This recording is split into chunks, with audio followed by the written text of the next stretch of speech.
Hello, hello. Welcome to Jessica Payne Live. I'm your host, Jessica Payne. Hi from wherever you are tuning in or listening in around the world. If you're watching me on Facebook or YouTube, hello. Thanks for joining. Looks like we have a couple of live people. Hello. I'm going to say a shout out to my friends here. I already know you by your avatars, y'all. Quick hello to RJ. What up? It looks like we've got Teresa. It looks like we've got Robert C. Stern. How are you guys doing? Thanks for joining. If you're listening to me over on my podcast, I'm uber grateful for that. That is a little engine that could. It's taken off, and I'm loving it. It sounds like a lot of you listen to me on the go, so thank you for that. If you have any information on the show, I always forget to mention this. I'm going to mention it right now. You can always visit jessicapayne.us/live or just reach out to me via whatever channel you are tuning in right now. So today's show is, I had scheduled something previously, and I think from a result of going to an amazing convention this weekend, I actually switched things up today to talk about finding your online tribe, but specifically safe spaces and what we as individuals, entrepreneurs, women, perhaps folks who are LGBTQ, what we can do to ensure that our online presence is always of the best value to us, because frankly, if you use social media, you automatically open yourself up to the outside world. And what I heard over the weekend, and I heard a recent story yesterday, was about how, look, we're all in the world right now trying to build bridges. We have work to do. Sometimes we have businesses to promote, and it sounds like we can still run into toxic conversations even in the groups that we've joined or the group chats that weve joined, places where we thought originally we'd sort of be in a safe area, we're still meeting sort of toxic conversations. And that's, I think, maybe the biggest surprise is the fact that, bullies or trolls or even people who don't understand the value of just being inclusive can kind of ruin social media for us. So this program is a little less about like, hey, I'm going to bring you back to the world of social media. It is what it is. I have a love-hate relationship with it. So I wanted to really open it up to the discussion. RJ, Teresa, Robert, if you have thoughts on this, I'm actually really dying to just kind of share yours. But that's what today's show is about. And my goal is like, hey, can we be a little bit more conscious about every second we spend on social media? What can we certainly do now to protect ourselves, but still keep ourselves open to other perspectives, right? Because I think our first instinct is to close ourselves off or to leave a group, which is not the wrong thing to do. But, in this world of where we're trying to be more inclusive and trying not to create or live in silos, like what can we do to still accomplish what we want to accomplish, but like in a safe way? Does that make sense? Awesome, possum. Hey, Robert, you're saying, hey. Robert, you might have thoughts on this as well. I'm very conscious of the fact that most of my viewers are women or identify as female, or they come from sort of a diverse backgrounds. And as a woman who identifies as LGBT, who also runs her own business, who also has to be on social media all day, I'm very aware of how I have to be visible, and my introverted self and my very private self, is constantly butting heads with what I know I need to be doing on social media. Maybe that's my first question. Do you guys have when I ask this question, what does it mean to you? Have you run into awkward conversations, or have you found yourself in a group setting? And it doesn't have to be specific to Facebook. This can just be this can be a thread on Twitter. Have you run into this sort of situation where what you thought was sort of a safe or protected conversation has turned into a little bit of a toxic one? I'm curious about that. So I think I was trying to think of do I turn this into a tips thing? And I'm not going to pretend to be an expert on this, but maybe I can share a couple of things that I've recently started to do to ensure that, look, when I'm on social media, it's of the best value to myself, the best value to other people, and what I've done. I think the first thing you can do obviously is, and I think all of us have learned to do this, especially with like the Facebook scandal that's going on around and everything. I think everyone's being forced to kind of look at their settings and look at their privacy and maybe comb through their existing relationships. So whether that's, and maybe that's where I recommend you start. So if I had a tip, the first one would be take a look at where you spend your time online and like list them out. Go old school, write it on a piece of paper. If your hand cramps, maybe you belong to too many groups. Because I will raise my hand. I'm the first one to like, it had been a minute since I looked at all of the groups I had joined.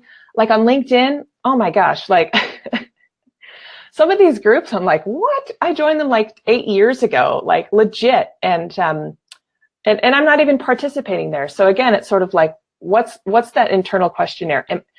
Am I spending time on there? Yes, no. If not, should I leave the group? If so, what is that experience like? And if it's yes, is that experience of value? Stuff like that. RJ says, good morning. RJ Redden, Black Belt Bots.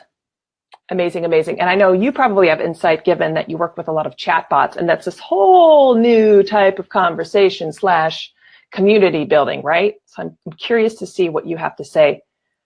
Robert C. Stern, you're saying, I never look at the thread comments as a safe zone. I always look at it as a public zone. People can always see what is going on one way or another. That's a really good point because it shows a different perspective. I think that's interesting because I see them, and I would hope to see them as a safe zone. I suppose we look at our groups based on our lived experience. So for me, as a woman, as a member of the LGBTQ community, I'm always a little skeptical, a little nervous. I mean, I've talked about it before. It's like just being a woman online, and I'm not saying men don't deal with this. I'm not just being a woman online. I can't tell you how much I have inbound that is unwanted. Let's just leave it there. Like, I've gotten phone calls, I've gotten emails, I get something in my inbox at least once a week, and it's like, it really makes me sort of hold my breath. Like, obviously, if you're on social media, it's like, I don't know if you've dealt with it, bullies, trolls, nothing crazy yet, but I've definitely gotten negative feedback. I can take negative feedback. Look, this is a public forum. But I think that the question I'm talking about, Robert, is safety. Is something you've perceived to have been, and maybe safety could also be redefined as inclusive.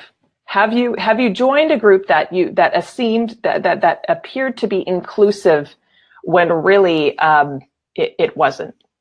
And maybe I should give you the genesis of this. So I belong to, like I said, a bunch of groups on social. And I've actually been doing a lot to prune and weed that out. I've talked about it in other groups. And again, that's like my first tip is like, just prune that sucker down and just take a look at the groups you're in. One of them is for women entrepreneurs. Obviously, I have a vested interest in that. I perceive that as a genuinely inclusive space because of the title of the group and because of the conversation. And I saw a conversation bubble up. Someone was talking about their experience. They'd been in another group discussion. And long story short, I believe, and I'm paraphrasing here, I believe that someone in a group posted a question, and it had two men, and I think the question was around who among these two do you look up to? A simple question, a fair question, and actually one I'd be keen to know the answer about. Well, here's what happened. I believe it was a woman just mentioned the fact that, hey, there's no diversity. Wouldn't it be great if there was another woman to obviously, look up to? And as a woman, I would definitely see that because we know what we're looking at. And if we don't see ourselves somewhere, we ask the question. And long story short, this woman, the conversation quickly turned negative. People sort of piled on. It wasn't just men that piled on, but it was mostly men that piled on. And from what I can gather, because I asked, like, did the group admin step in? The group admin sort of failed to do that. So that's two things. that made my heart break, and that got me really pissed off. And so that's the reason for today's conversation is, here was a safe space, a group this woman belonged to. I think there are more than 12,000 people in this group. And to see like that community pile on, it shows like there's a blindness, but also like this toxicity can still exist at dinner tables, in classrooms, in groups. That's the background. Is that helpful?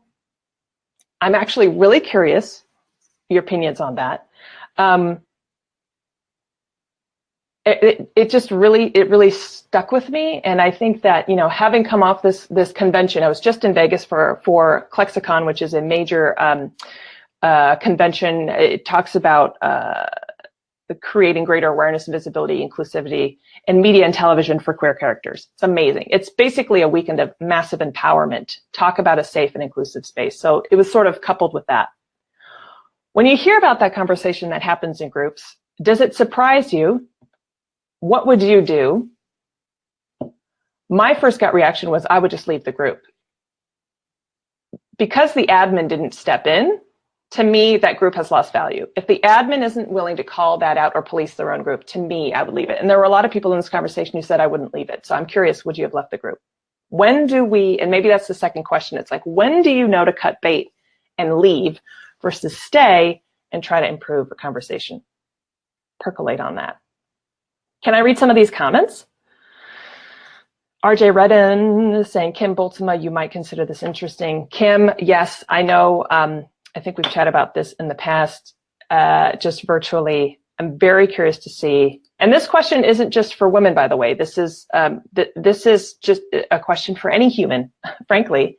Have you experienced this? I haven't witnessed it, but I've heard about people kind of piling in on parents or people without kids, or it seems like, you know, people will throw stones at anyone who's different, even in these like supposedly inclusive spaces. I'm like, what the hell?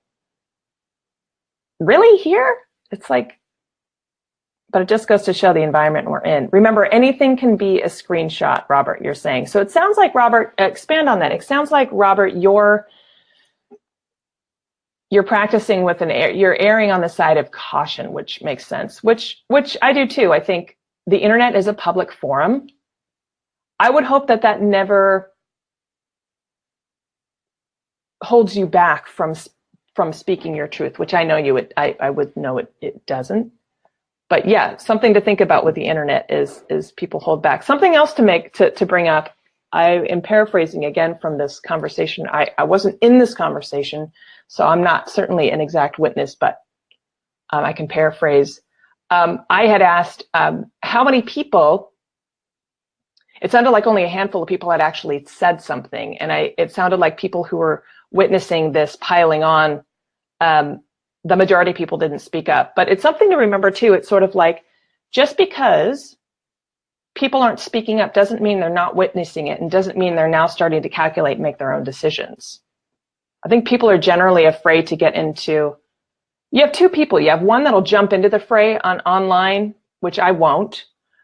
Or you have mostly observers. I think most people just don't want to be they don't want to be collateral damage, you know, when there's bullying going on. Robert, you're saying the problem I see is that people are always on the defense. Yes. People feel that we are on social, they can speak more openly, mean. Would you still say these things in person? I absolutely agree, Robert. So like, what can we do? What can we do in those situations? I suppose it's the same bullying conversation we have with our kids. It's sort of like, if it's wrong, speak out. Do we engage? Like I said, I think there's always going to be those types of people who feel very protected and safe. And we all know that someone who bullies someone else is really screaming, hey, look at me. They actually have they're a bully. It has actually nothing to do with you. It doesn't make it right, but it's coming from an internal lack of something, lack of attention, whatever. And they're just screaming, hey, look at me. People are out there who exist who feel motivated by putting other people down, and there's no way to change those people. So there's the bullying rule number one. But when it comes to that middle ground, what if it's someone that you know or you've chatted with in a group, and all of a sudden their bias shows, or their, I'll talk to my friends and I'm like, my privilege is showing. Like, I'm very conscious about, always trying to meet people where they're at. I can't help my background, how I was raised, just as much as someone else can't. So, but I'm a firm believer that we are a sum of our lived experience. So we are going into every interaction based in our own unique way. So what can we do? If you're just joining, today is more kind of an open discussion about safe spaces, how to find your online tribe, and we've been talking about what happens when these awkward, wicked, uncomfortable, sometimes even toxic conversations happen where we least expect them. Amy Kimmel, awesome. You've been a guest on my show. Amy Kimmel, I'm going to read your comment because I know it's golden. Amy's saying, I try to speak my truth, but I choose my battles. Yes. Mostly when I feel the other side is actually open to listen. Whether or not they change their mind is irrelevant. The first step is to listen to one another and respect differing opinions. Amy, that's so flippin' hard. Isn't it? It's so hard. I think that's where my biggest battle is like, am I going to make the time to try to build a bridge right now? Or do I just cut bait and leave? It's not black and white. I think you bring up a really good point. Speak your truth, numero uno. Call me crazy or ignorant or naive, but I honestly and firmly believe that the majority of humans want the same online experience as we do, but sometimes the loudest people tend to dominate conversations. I think by this example, there were 12,000 people in this group and only like 7 people were in this conversation, and the majority of the people talking were toxic. So there's a good sort of percentage, a good sort of small look at what's typically going on. But I have a sense that most people want these online conversations to be of value. We spend so much time here, right? A lot of people are questioning social media right now. And it's mostly because of these interactions. Amy, you're saying if it doesn't make me feel good, then I don't engage. Here's a question. Will you still engage if it makes you uncomfortable? This is where I wrestle, because I don't like conflict, like on a personal level. I'm curious. Robert, you're saying it kind of like, here is my opinion. If you would like to talk more, let me know. If not, we agree to disagree. You're so diplomatic, Robert. I think most people would agree with that. And then you have the people that are like, oh, hey, I'm actually going to bulldoze you with my opinion the whole time. So 2 tips so far. One is take a look at your privacy and your settings. Make sure that everything you can do on your end is created to at least is set to create a layer of protection. That's probably the first tip. The second tip is like, take a look at where you're at. When was the last time you were on LinkedIn? When was the last time you were active on Instagram? I was active a lot over the weekend on Twitter, and I can't tell you, like, that was probably the most active I've been on Twitter in a long time. It was this beautiful experience of, and I think Twitter, just sidebar, Twitter really becomes an amazing space when you're at a convention, because you're not in a group. You can be on a thread, but you're typically kind of following one hashtag. And conventions by design are basically a gathering of people who have a vested interest in something. And when you're at a convention for something you're passionate about, these conversations can be incredibly empowering, motivating, and just a hell of a lot of fun. It makes social media a fun place for me. So that was an interesting thing over the weekend. It's sort of like, I hadn't been that active on Twitter in ages. And I found that entire experience, I didn't run into one bad experience on Twitter following that hashtag. And I was like, oh my God, this is how social media should be. And then again, getting back into town and then going on other social media as soon as the convention was over, it was like a slap in the face. It's like, really, it's like getting a taste of like the island and then having to go back. It's like, it really showed me like the contrast of like where we spend our time. You look lonely up there. What does that mean, Robert? Do I look lonely today? I don't know if you're referring to me.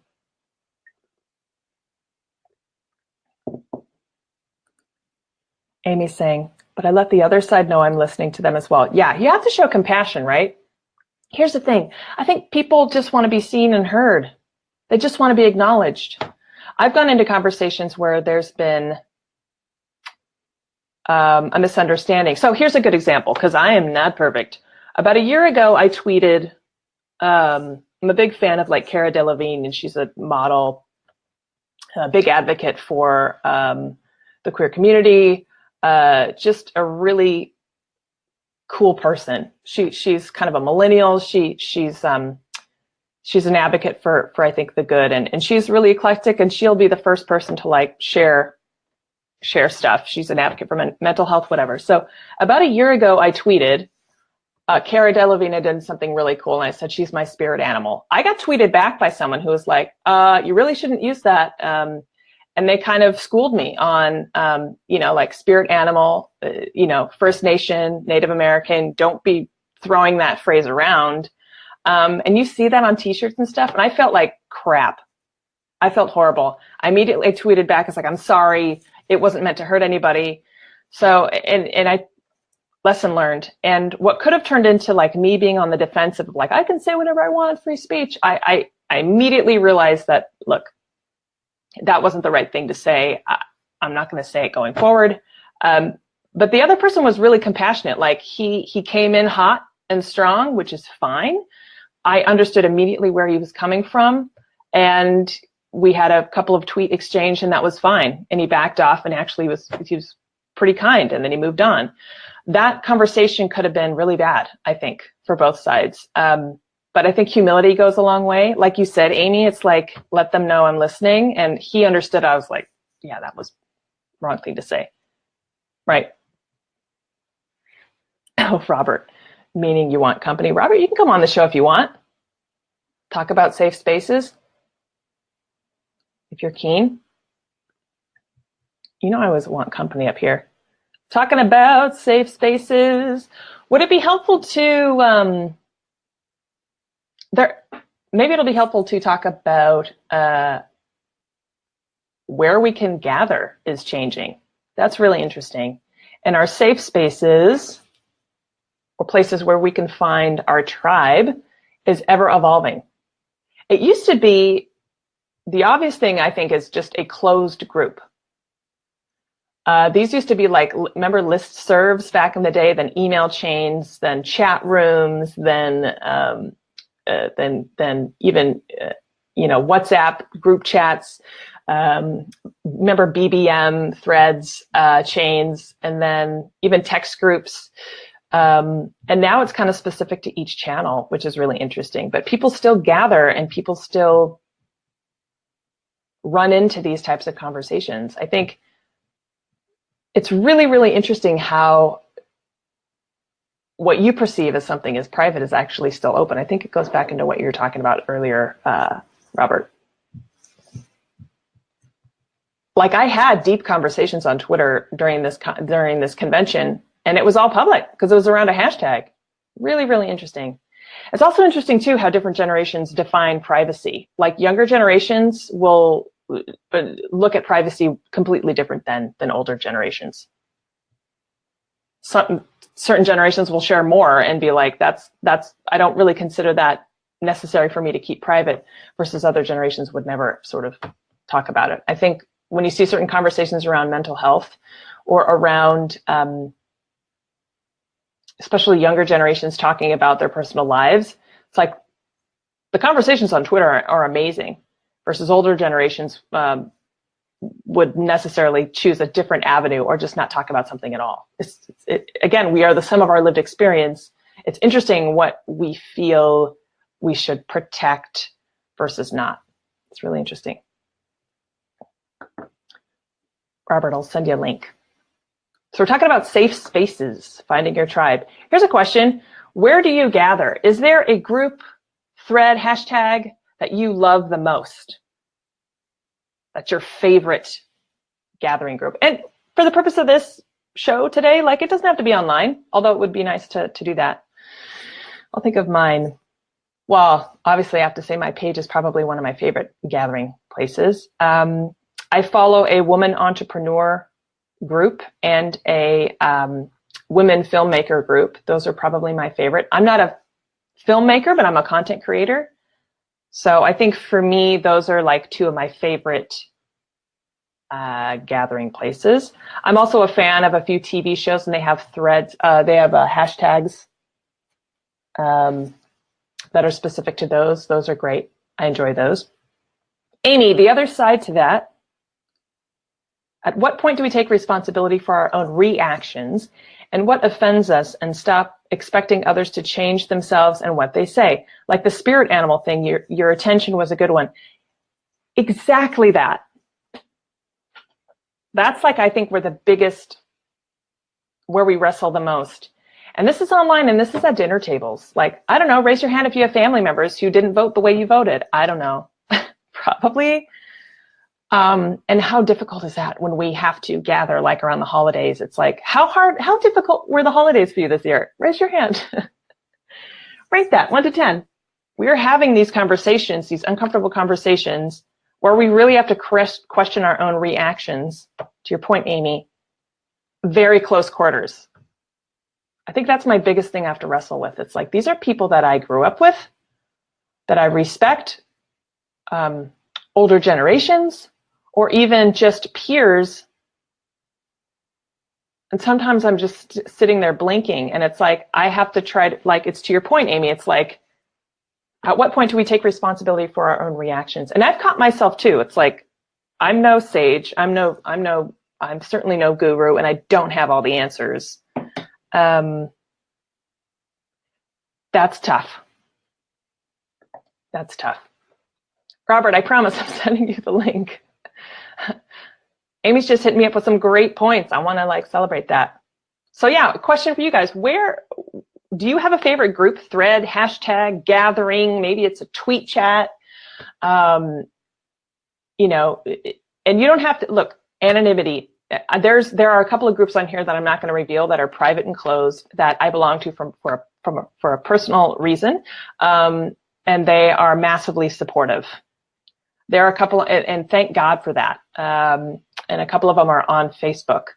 So I have about a handful of a few that I really, really love. So for me, I would say Facebook is probably a place where I find the most value in terms of my inclusive spaces. And then around certain moments of time, like Twitter over the weekend for me, around a hashtag, no less, it's like wicked, wicked, wicked inclusive and safe. But I'm curious, like, what are your favorites? Maybe you have a private Instagram profile. I don't know. Tell me. Teresa, I was the odd man out. Expand on that. Teresa's saying, I was the odd man out. I think it's a shame that we have to tame our points of view because we've lost the maturity to have discussions. Preach. Teresa, seriously. And I'm not like the best orator. I flail at conflict. I'm also the master of the Irish goodbye. So, which, raise your hand if you know what that is. I think we've talked about it on here before, but yeah, it's hard when your instinct is like, for me, my instinct is like, this is awkward. I'm sweating. Oh my God, so much negative energy. I just want to leave. Amy, back to your point. It's like, that's where you have to like, can I just be a little bit more brave today and stand up and speak out? I think we're seeing that pendulum swing. I think the majority of people are actually standing up and speaking out. And back to this conversation before where this group of 12,000, I said, and others had said, like, thanks for speaking out. It's like, it's better to say something than not, and then just be prepared for the onslaught of shit to come your way. Are you brave enough? It's like that Wonder Woman animated GIF, when she's in that shield. That's like the patriarchy. I love that, Teresa. I think it's a shame that we have to tame our points of view. Do you find yourself taming your point of view? I'm curious. I fear we will never get back to a place where we can have discussions about things we disagree on, yet respect each other's point of view. I fear that too. Do you feel like there's been a change though? I'm curious. I feel like there's more strength in numbers now than there was a year ago. We have a long way to go. That's my personal opinion. Would you guys agree with that? She goes, oh God, yes. Sounds like you agree, Teresa. Again, if you're joining me live, thank you. If you're just coming in, maybe catching the tail end of this, today's topic is about finding your online tribe. We're having an open discussion today about, what do we do when we find our safe spaces or places where we expect to be kind of inclusive, places where we choose to spend our time online. What do we do in the face of, these really awkward moments, toxicity, bullies, trolls? Because I think the overarching narrative today is like we are powerful in numbers, and it's scary when the places where we feel we are starting to create a community, or we're investing our time and maybe making ourselves vulnerable, turn toxic. That's really scary. Amy, I find myself biting my tongue a lot, and I just try to send those people love, right? It's like Care Bear stare, damn it. Yeah. Because again, it's like, and Amy, I know you're pretty in tune. You're a self-aware goddess.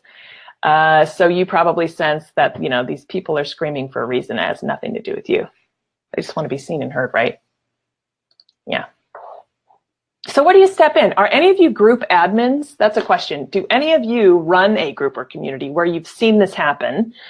And what, if anything, have you done to police it? Teresa's saying, I do agree with you. However, I think that we are so far in corners that we refuse to come to the center of the arena. Yes, we are powerful in numbers, but we are keeping more to common groups and pull people to us. Yeah. I absolutely agree.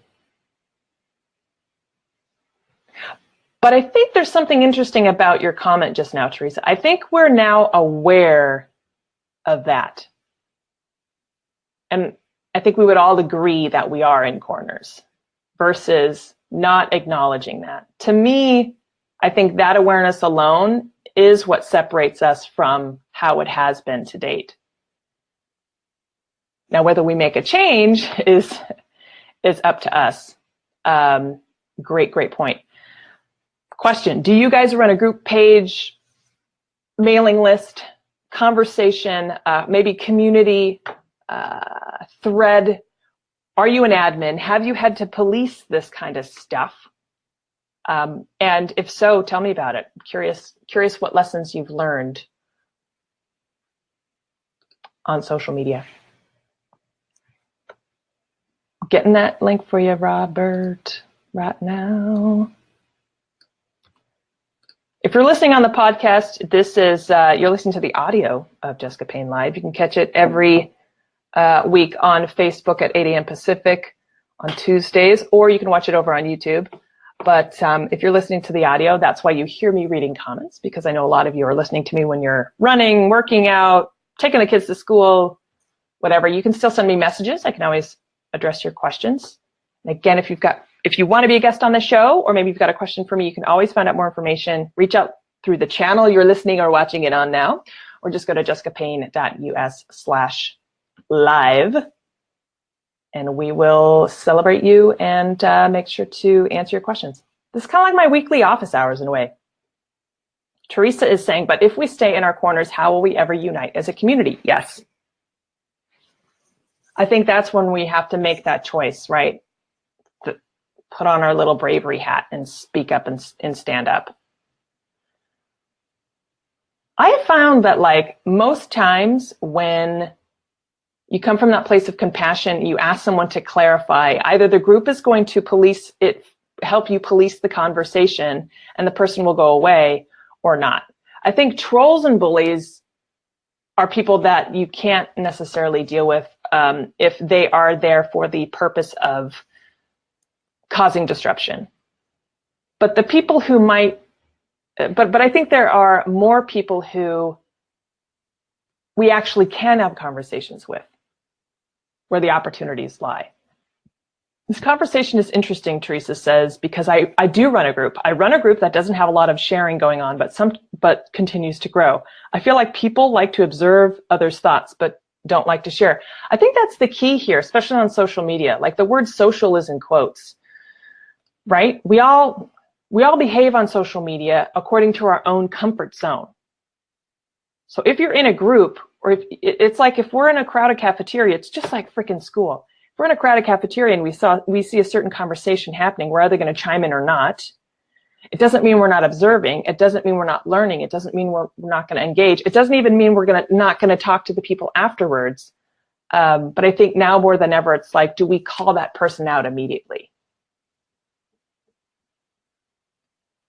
Teresa, that's really cool. You do run a group. Okay. Have you had to police people? Have you had to kick people out? Curious. I was called a spammer about a month ago.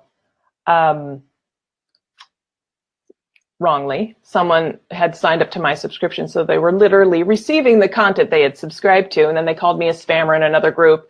But it was great because the group admin let me know that this was even happening. She has a massive group, and she ended up blocking this person because I guess they had caused, they were just kicking up dust. But it was really awesome because the group admin checked with me and was like, is this happening? I was like, what? And XYZ, we were easy, we decided to, we quickly connected. She discerned that this person was just kicking up dust and they blocked them, and this person was not happy they were blocked. But that to me showed that I'm going to stay in that group forever. It's a gigs artist group here in LA, and I've had guests from it on my show. The group admin is great. She's kind of a badass, and she polices her group. And I was like, that's how you police a group. Yeah.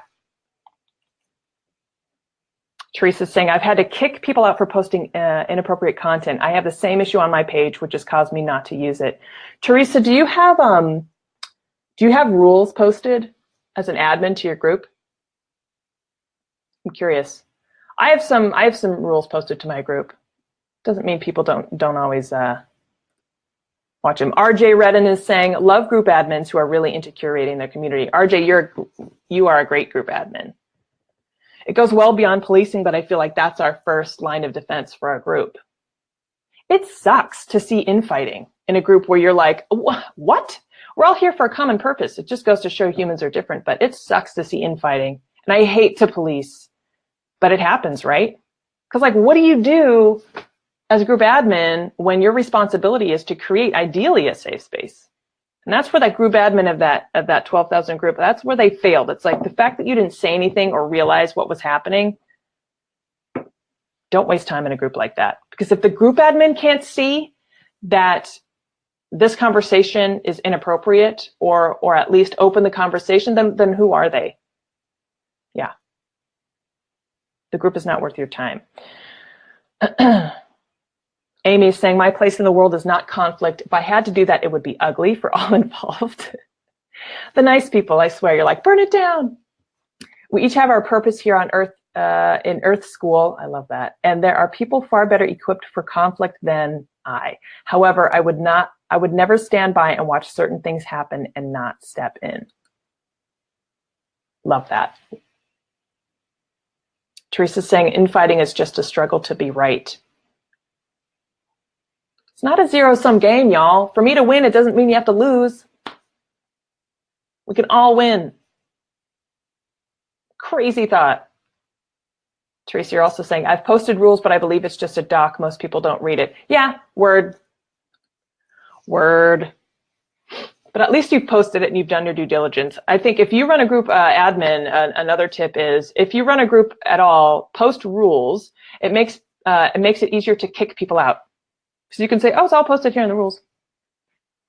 Same goes for your YouTube channel in the community section, which I honestly should do discussion. That's on my next list of things to do. Wherever you gather, or any of your channels where there's a conversation, just post some simple rules.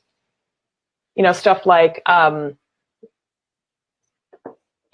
out the fact that like inappropriate language, vulgar language, and you're out. Yeah.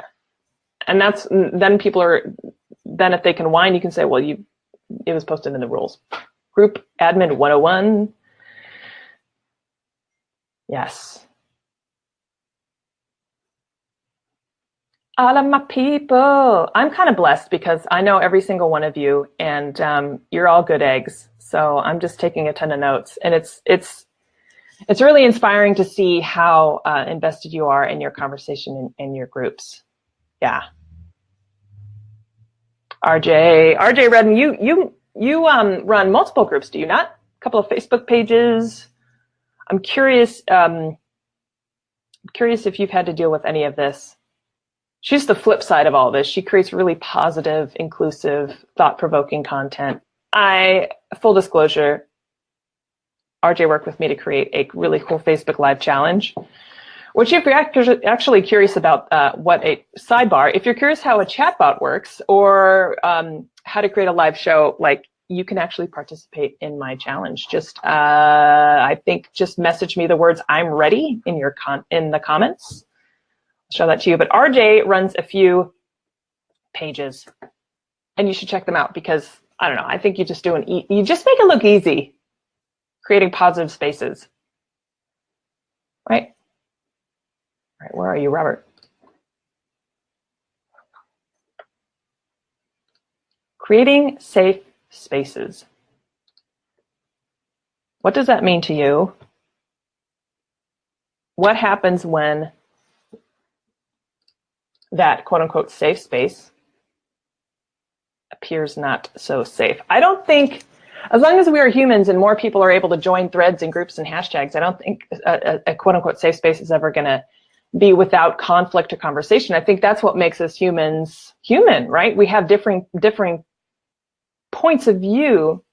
But what I'm saying is, it's like, when do you draw the line between just having a discussion, a debate, and having to actually leave or police? I think we are as strong as our online tribe. Another thing I've sensed, and this came out of the weekend, this was reinforced in my mind in terms of the weekend. So for me, social media for me is a big part of my life because I use it in my business. My vocation is social media strategy, coaching, brand. So I'm in here, at least for the time being, until I go completely off the grid and move to Ojai or Morro Bay and make canoes. I'm here. I'm online. Although some days I wish I weren't. But strength in numbers is powerful. Online communities are powerful. I think we're seeing that in the Me Too movement, certainly with the kids from March for Our Lives. We're seeing this groundswell of empowered conversation, focusing on creating a change, come forward once again on social media versus it being just all crap. To me, I think that's where we see the horizon. You can see the potential of what social media could return. That this weekend reinforced for me being at ClexaCon was there's sort of the old way of using online and communities, and there's the new way now. It's all about collaboration. Turn to your left, turn to your right. Go deeper into the online communities where you already are. That is where you're going to find some of your biggest invest opportunities. It's not just selling or broadcasting to a group in great numbers, hoping that some will become customers or clients, for example. It's like, no, how can I actually turn to kindred spirits, do some work together to create our opportunities? And that's what I think is going to separate social media strategy going forward than what it has been.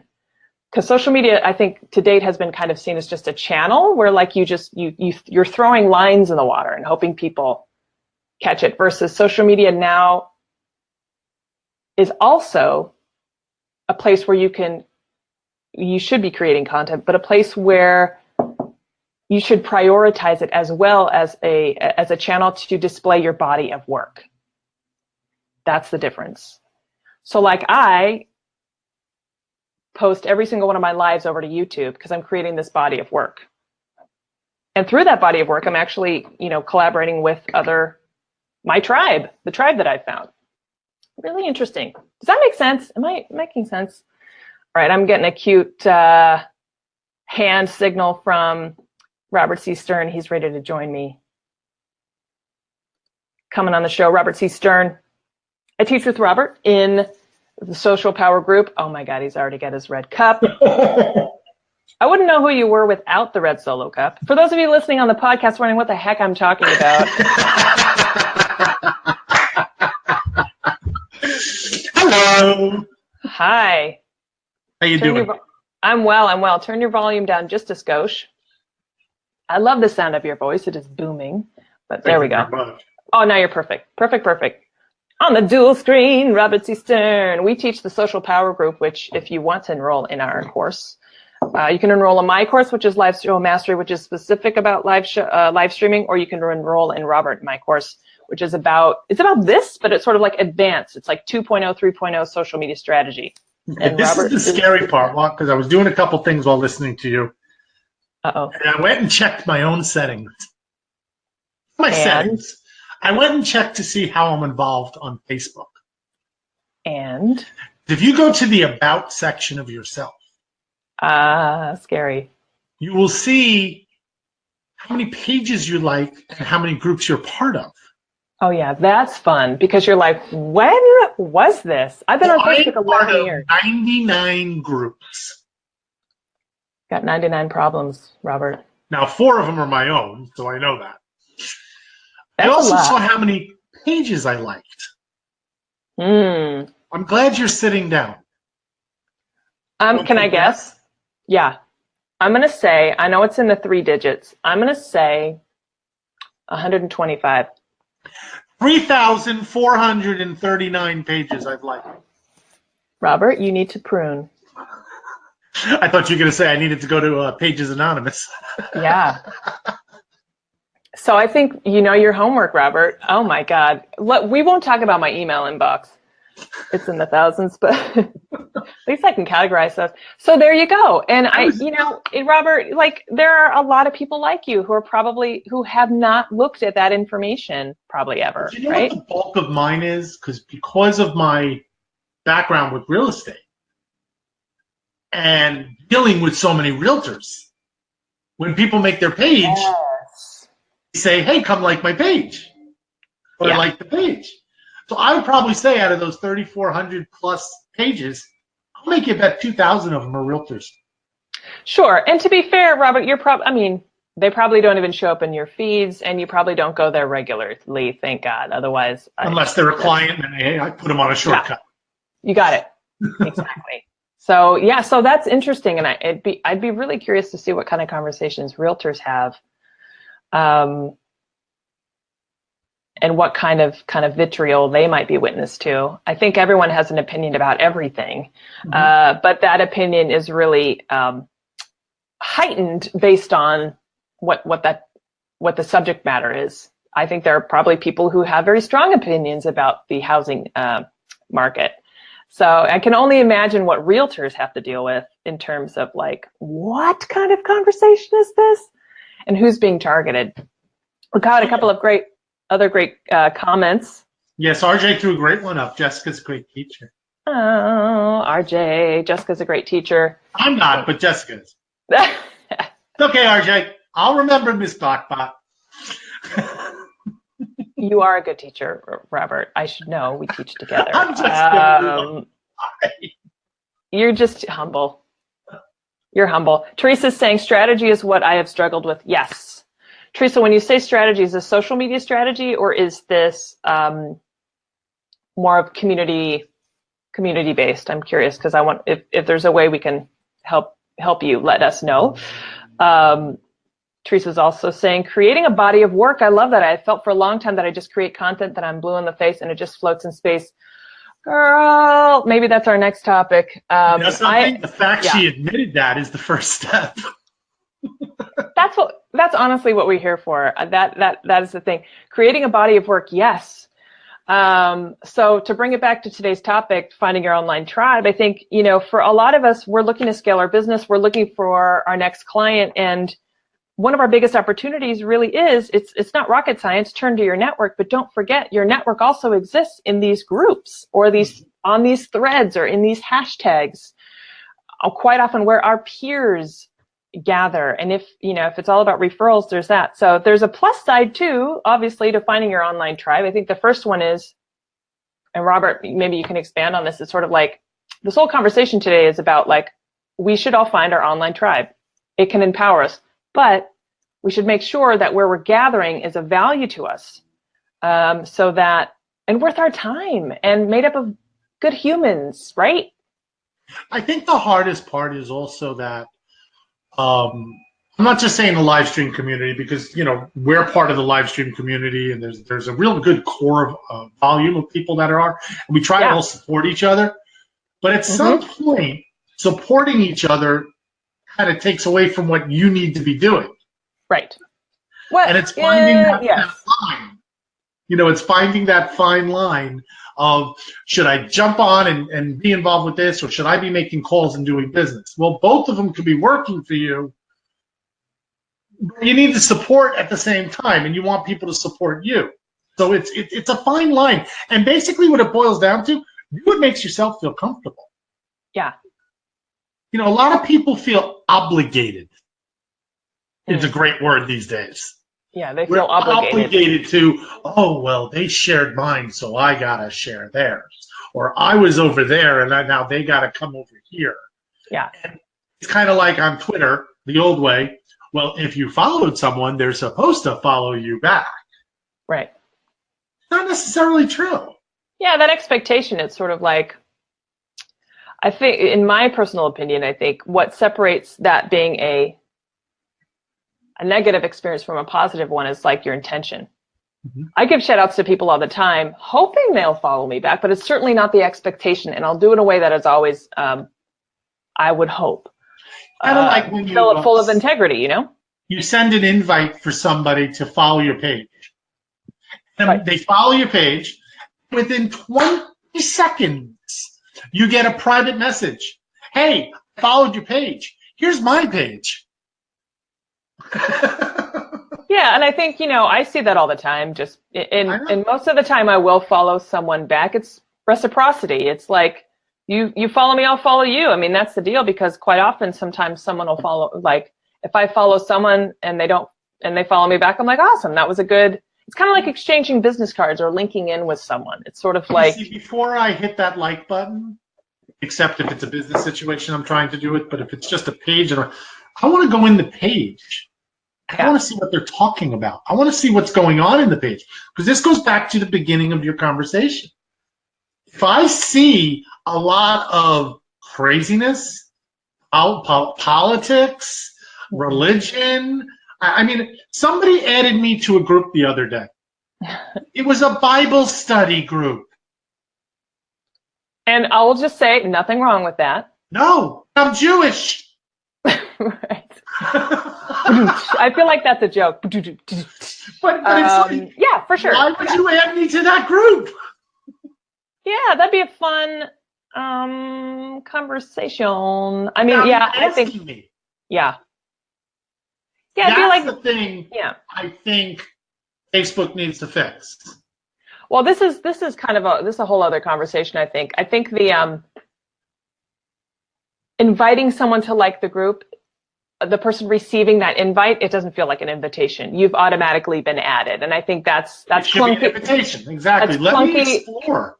It's clunky and clumsy. Like it could be a simple automated like inbox message that goes to someone that says, hey, I thought you would be interested in joining this group, versus like you're automatically added. Yeah. Because that's kind of like, to me, that's just spam. But going back to what you started with, the safety zones and the way people sometimes attack in the conversations and threads. Maybe some of them are not meant to be bullying, but it comes across that way. Yeah. Mansplaining. Yeah. Exactly. All the time. I'm like, also like, I made that comment. I'm like, people feel because they're in front of the computer and not in front of their face, they can actually go further than they normally would. That's why I like live streaming. Because it's me and you. Well, it's you and me, and we can go head to head on something, but I know it's like it's going to come from a place of respect. But also, like, even if they're not on screen, like we've got people commenting in here that aren't on screen, the fact that we're on screen and it's live and, you know, they know to behave themselves, or I would hope. I don't know. Can't always.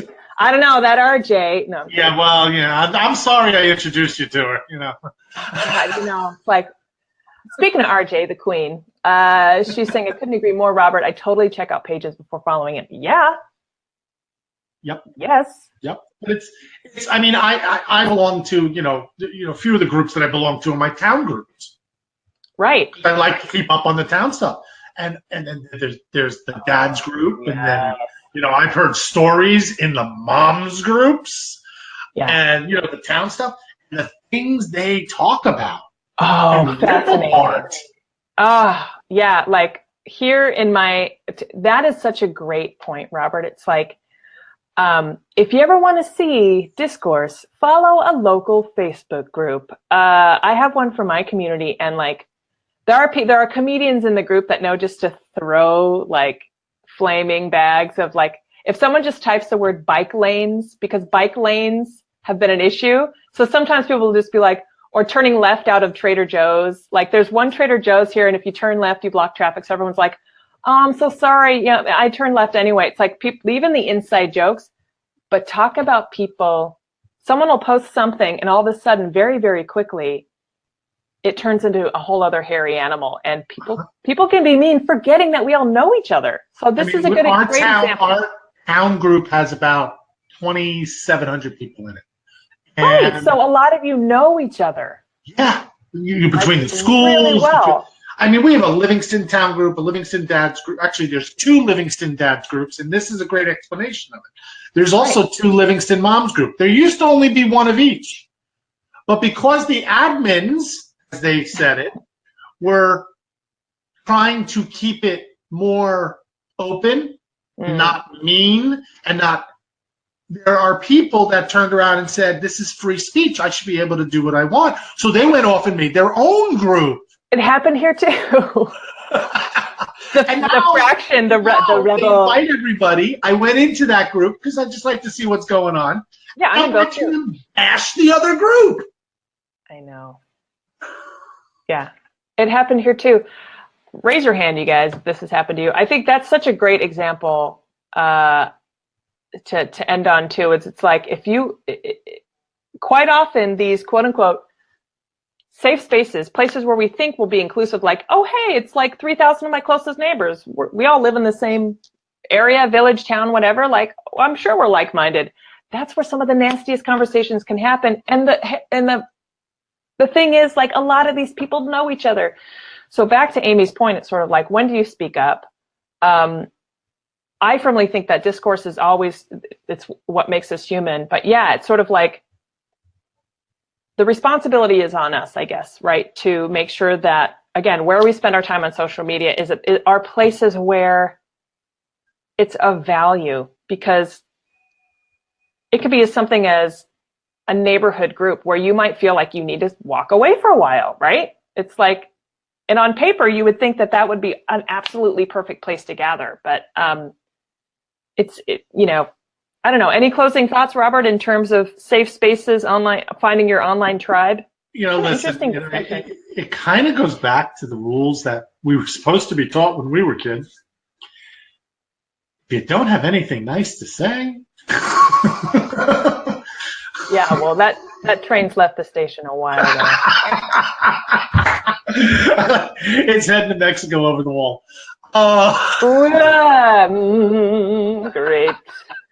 No, but I don't mean it as if you don't have nothing nice to say, don't say anything at all. Yes. Think about, first of all, if you have kids, what are you teaching them? Am I going to be mean to the adults? Am I going to do this? Blah, blah, blah. But better yet, treat somebody the way you want to be treated.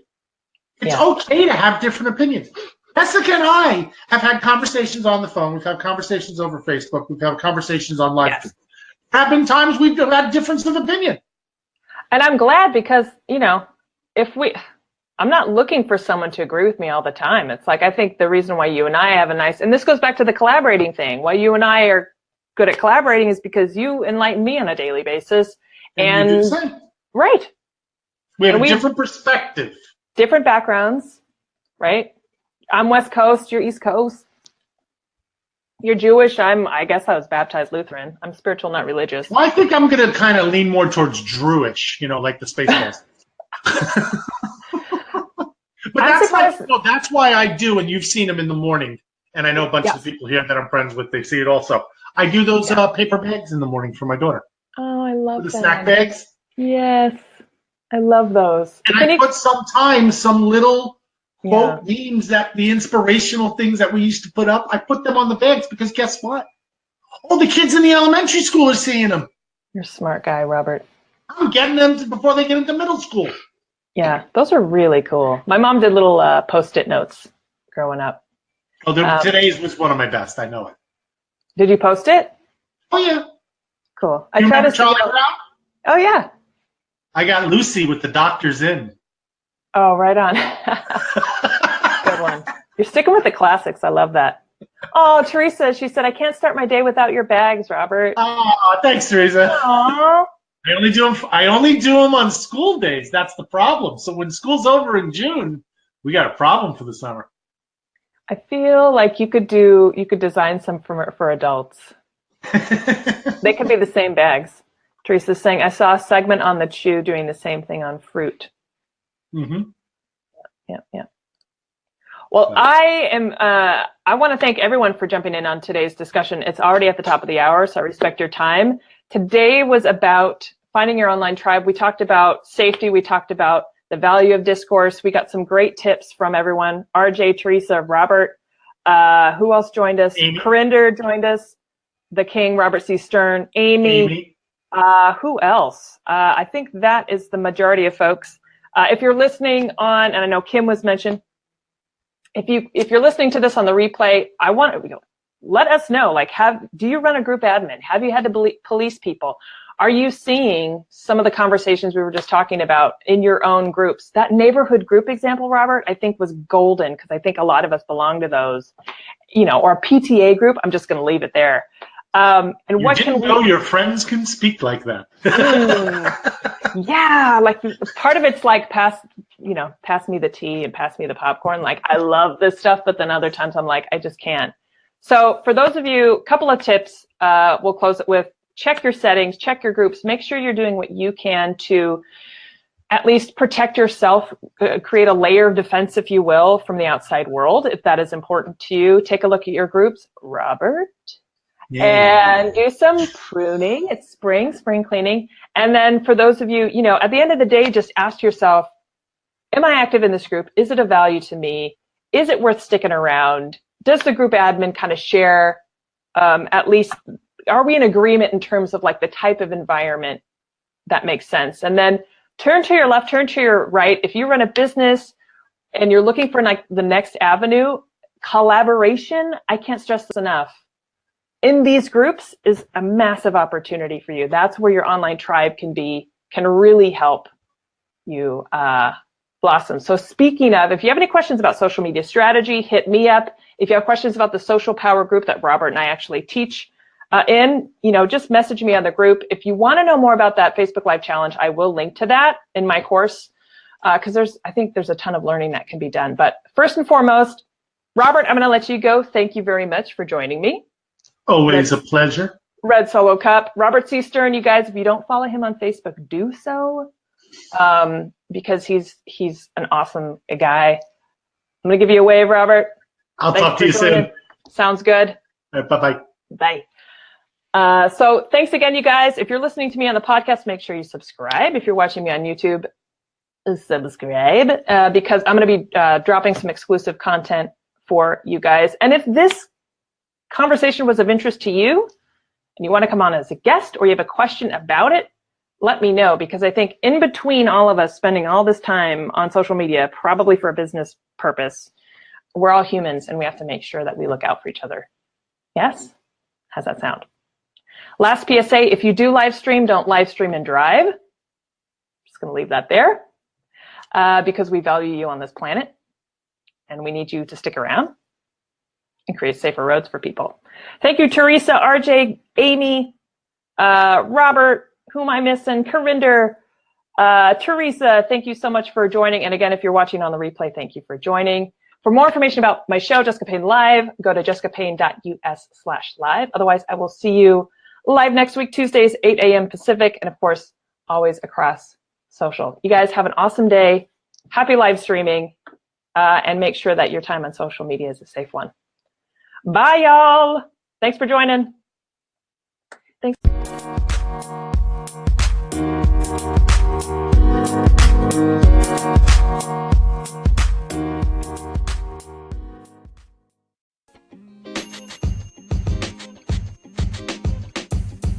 The podcast you just heard was recorded with Anchor. If you want to make your own, download the Android or iOS app completely free from anchor.fm/podcast. That's anchor.fm/podcast.